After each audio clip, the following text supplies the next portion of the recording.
Hey everyone, just starting the first leg of this test trip. I'm in Maryland right now. We're going to a nearby shelter about 10 miles away.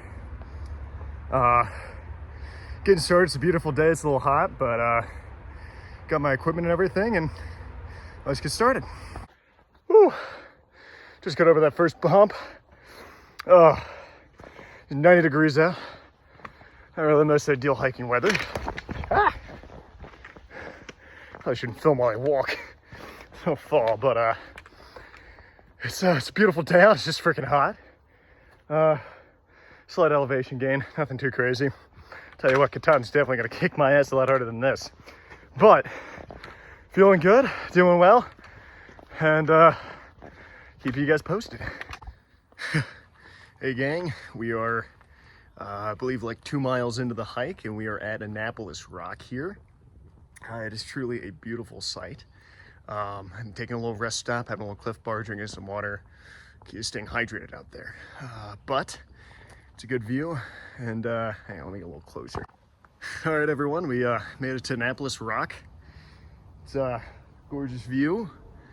It is a scenic little vista. There's a couple of cool campsites and stuff nearby. But we're about 2 miles in. It is still pretty hot out, but it's a really cool little spot. Nice spot to take a break. Killer view. So far everything's going well. They keep saying look out for copperheads. That'd be pretty fun if we saw one. Not get bit by one though. And yeah, keep you posted. All right, so we've gone a few more miles past Annapolis Rock, and I found myself walking down a pretty cool path, but it's very rocky. When you go to the northeast of the Appalachian Trail, you're gonna find that the trail is very rocky at points.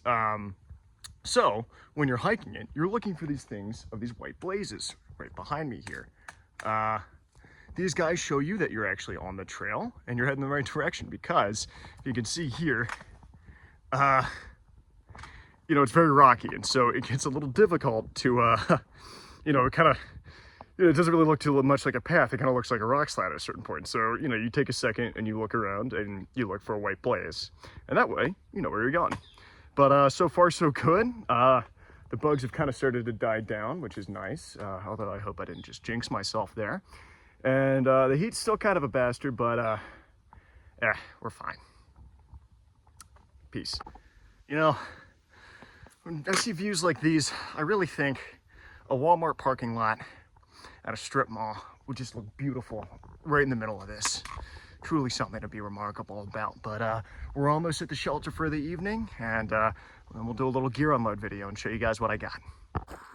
So one thing you really want to consider when hiking rocks like these is it's really kind of annoying and dangerous in the way that you know, it's just they will roll a lot, and there's a lot of crevices, so your poles get stuck a lot and your ankles are moving constantly. So when you're hiking these, you really want to be careful as to not roll your ankle or something, because that'll end your trip real quick.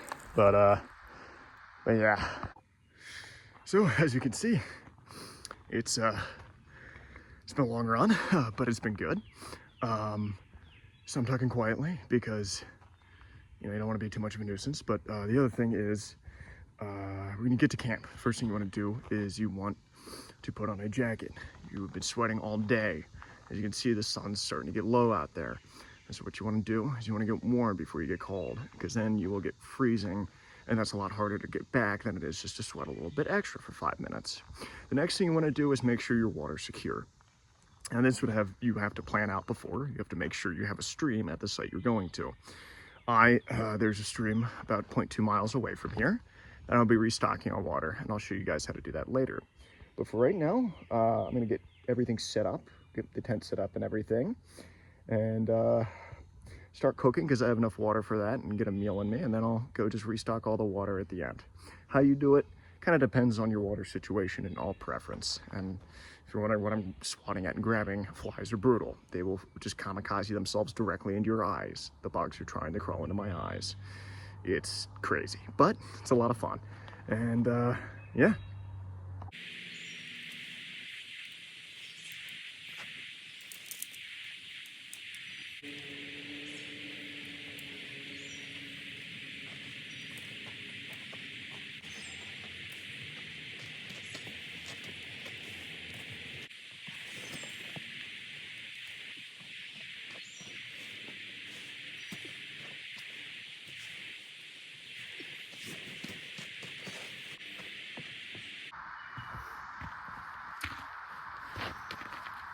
right, I'd say set up a tent.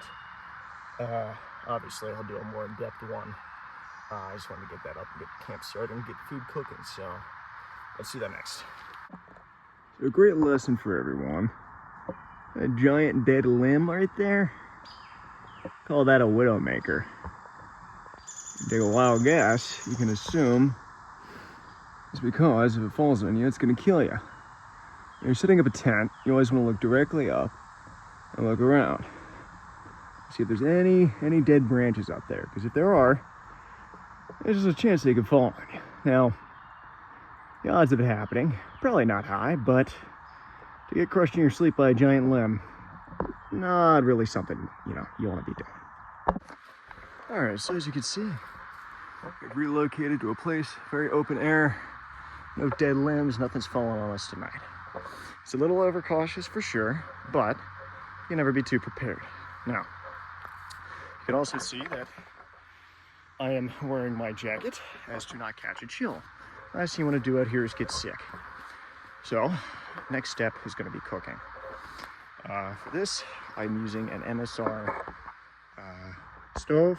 It's a little pocket rocket as a nickname. And yeah, let's get into it.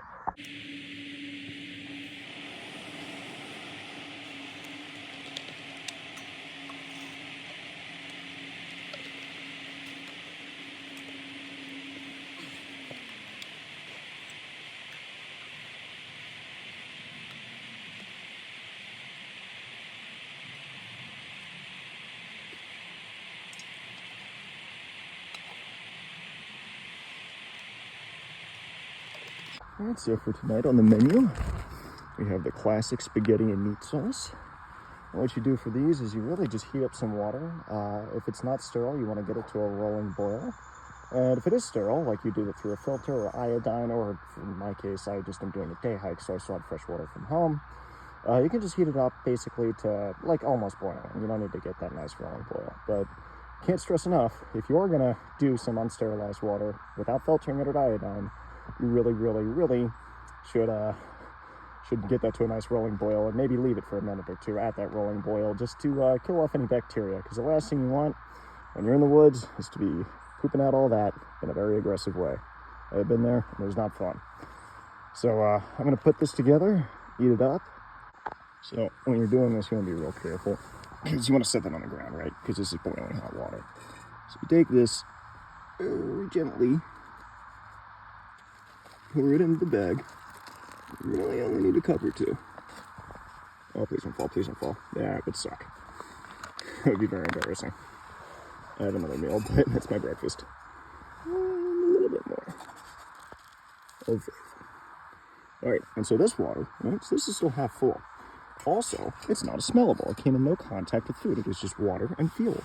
So, at the moment, I can close this off and just leave it like this. I'm going to set this down on the ground so it doesn't fall over. And I can literally leave this for the morning and come back into it and just turn it back on. And so it makes life easy. You don't want to leave your lighter out, because dew will get in here and then the flint won't work. You always want to keep your stuff consolidated and organized, because it makes life easier. Not very cash money of you. Let them dogs breathe.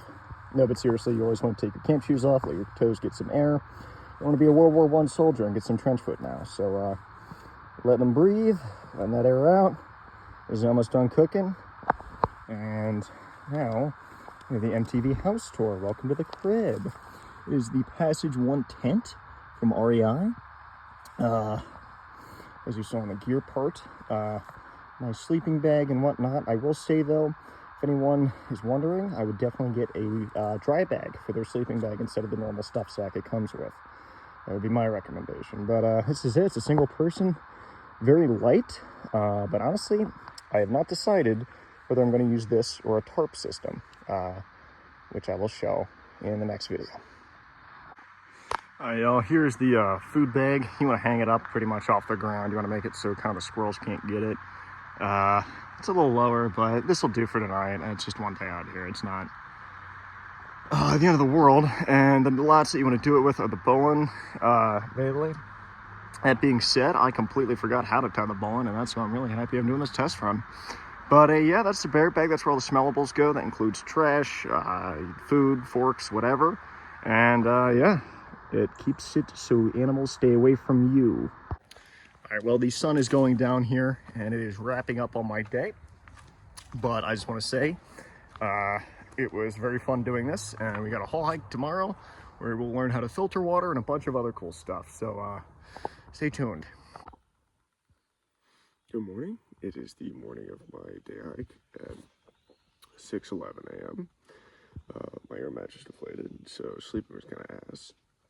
But other than that, we're doing pretty good. We're about to get a stove sorted, get some breakfast, get some more water, make some coffee, and be on the way.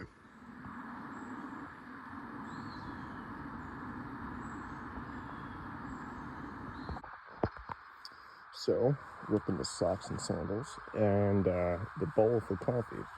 Now, normally when I have a cup, I actually just forgot it.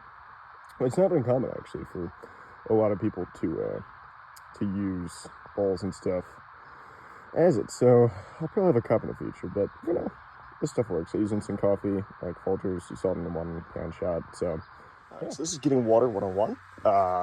As you can see, it's standing water. While it may seem a little nasty, it's still completely fine to drink out of. You can drink out of like mud puddles or anything. It's not gonna taste the best. You're gonna feel some sediment, but you're gonna be hydrated and not die. So that's kind of point one. Point two, I saw a lot of these yesterday, was these Deer Park waters sitting out. Now, I've never seen these laying around the trail before when I've hiked it. I didn't really trust it, honestly. You don't know who's filtered it, how they filtered it, if they filtered it, what they put in it. I would love to assume that it's safe, but I'm not going to, because I saw a ton of gallons along the side too, and I don't trust any of that. But to get started with this, yeah, as you can see, it is just mosquito heaven down here. So we're gonna be quick about this. And yes, you're gonna be liable to consuming mosquito larvae. Yes, that's exactly what I'm doing, actually. Not even gonna sugarcoat it.